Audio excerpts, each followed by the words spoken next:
What's up, fantasy people? This is Tyler, Big Turd Ward, and Banjo, the dog, coming at you live from my garage. And this is the Fantasy Footballin' Show. Today's episode, we're going to go over the most common players that were on fantasy football playoff teams and the most common players on fantasy football championship teams. We're going to look at the data. I'm going to tell you what I think about it, if I think that you should wait or not wait on running backs. If, studs are not really making a difference, like our first two tests. This is all going to be 10-team mock draft, PPR. And as far as waiting on players, I'm going to say 6th round or later is waiting. And that is like 5th round on a 12 team. So, if you're waiting to the 5th round, I do consider that waiting. So anyways, let's get into it. All right, people, we're going to go over the fantasy football playoffs first. So the most common players that helped, us get to the playoffs last season. All the players that you could wait on 6th round or later. There were 7 running backs in this category with an average round of being found like at 10.7. So 11th round. So there were 7 running backs with an average of 11th round that you could find that helped. They're on the list, like the top 20 running backs that helped people get into the fantasy football playoffs last year. That's big. There were only 5 wide receivers in that category, and that average was 9.6, so a whole round earlier. So looking at this data, you can find running backs late. So the people that had the most success last year found running backs later. They waited on running backs till like an average of 11th round. That's not, that's when they're finding their hits. So let's go over the running backs real fast. Josh Jacobs, if you drafted him, you get 67% chance he made the playoffs. He was a 6th round pick. Ramondre Stevenson, 11th round pick. Tony Pollard, 11th round pick. Dameon Pierce, 9th round pick. ETN, 5th, 6th round pick. And Jamal Williams, who was a 17th round pick. So those players were on the top 15 to help fantasy playoff, fantasy managers get to the playoffs last season. So that is amazing. You can find success big time late with running backs. And I do want to say that Eckler, Saquon, Chubb, Henry, C-Mac, Aaron Jones, Mixon, they're all like top 10 on this list. So yeah, dude, like stud running backs still hit. Same thing with the wide receivers on this list: Hill, Jefferson, Diggs, AJ Brown, Devontae Adams. So what I was talking to you about, test number 1, that still holds water.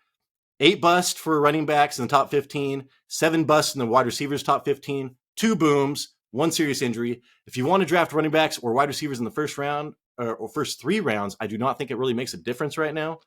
But what I'm finding here is that it's way easier to find running backs later, especially the ones that can contribute to fantasy success. Not just like season success, hey, games here and there, but like, dude, longevity, getting you to the playoffs and championships. Okay, so let's go over the wide receivers real fast that you could wait on. D-Hop, and that was only because, his suspension, but still, 11th round. Amon-Ra St. Brown, that was huge. You'll see him everywhere. He was a 7th round pick, and now it's like he's performed like a 2nd round pick, and now he's going 2nd round this year. DK Metcalf, 6th round pick. Jalen Waddle, 6th round pick. And Christian Watson, undrafted. He got so many people to the playoffs because he was like the number 5 wide receiver for like the 5 weeks before the playoffs. So that's where those numbers come from. So yeah, so wrapping it up for the playoffs, the big numbers here are 7 running backs with an average of around 11. So, dude, there were freaking 7 running backs went super late that helped people get to the playoffs last season. And there were only 5 wide receivers in that category. And if you think about running backs, there's more scarcity in running backs because there's a lot of times there's 2 productive wide receivers on a team.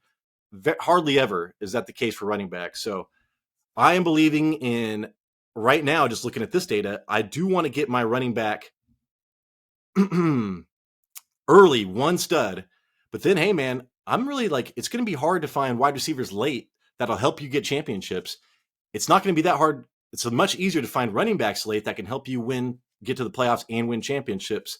So think about that. You want to get at least 1 stud wide receiver, maybe in the beginning, at least 1 running back, but you might be able to wait on running back, go heavy on running back late, and get these sure shots of a wide receivers early and quarterbacks as well, dude. If you had Jalen Hurts, you had a 65% chance of making the playoffs. If you had Patrick Mahomes, you had a 60% chance of making the playoffs. So if you just draft one of these quarterbacks early, you're almost playoff bound, and then you just need to hit on some running backs. All right, people, we're going to go over the most common players on fantasy football championship teams last year. We're going to go over the people that you can wait on that contributed to people winning championships. So again, 6th round or later, which is 5th round or later for a 12 team. We're doing 10 team right now. So there were 6 running backs in this category with an average round of 12. So 6 of the 14 people on this list, the top 14 running backs that helped you, the most common people on the fantasy championship teams, went on average of round 12. That's crazy. So your studs are still killing it. Those are like the top 5 dudes are still studs. Saquon Barkley through C-Mac, that kind of stuff. Same thing with wide receivers. A.J. Brown through Keenan Allen is still top. And then, so there are 4 running backs in that category, average of 12th round. There were only 4 wide receivers in that category, average of 10.5 rounds. So again, 2 rounds earlier, you have to find your wide receivers on these championship teams. And there are 50% less, pretty much, of those said wide receivers. So what we're seeing here is that if you want to win a championship, you do not want to wait on wide receivers. You do not want to wait on quarterbacks, because I'll tell you that right now, 22% chance. If you had Patrick Mahomes, there was a 22% chance that you won the championship last year. And then it goes Hurts, Allen, and Burrow. It's like, oh my God, dude, just get a good quarterback. So it's worth drafting that quarterback high, waiting on your running back, draft your wide receiver high, and then get those middle round wide receivers. And a couple of those are going to hit. So let's go over the running backs real fast. Josh Jacobs, 16%, 6th round. Jerick McKinnon on 14% of teams. He was undrafted. I mean, you know what? If you own Jerick McKinnon, you know how he did last year. Travis Etienne on 13% of teams, 6th round. Kenneth Walker, 15th round. Ramondre Stevenson, 12%, 11th round. Tyler Algier, 17th round. So those are the running backs. Amon-Ra St. Brown, 15% of championship teams. He was in the 7th round. That's like one of the best ones. Devontae Smith last year was such a deal, dude. He won people championships. You know how heavily targeted he was at the end of last year? 14%. He was a 10th rounder. Godwin, 13% of teams. He was a 7th rounder. And then Christian Watson, we talked about that. I mean, he got people to the he fell off, but he got people to the playoffs. And he was undrafted, 12% of championship teams.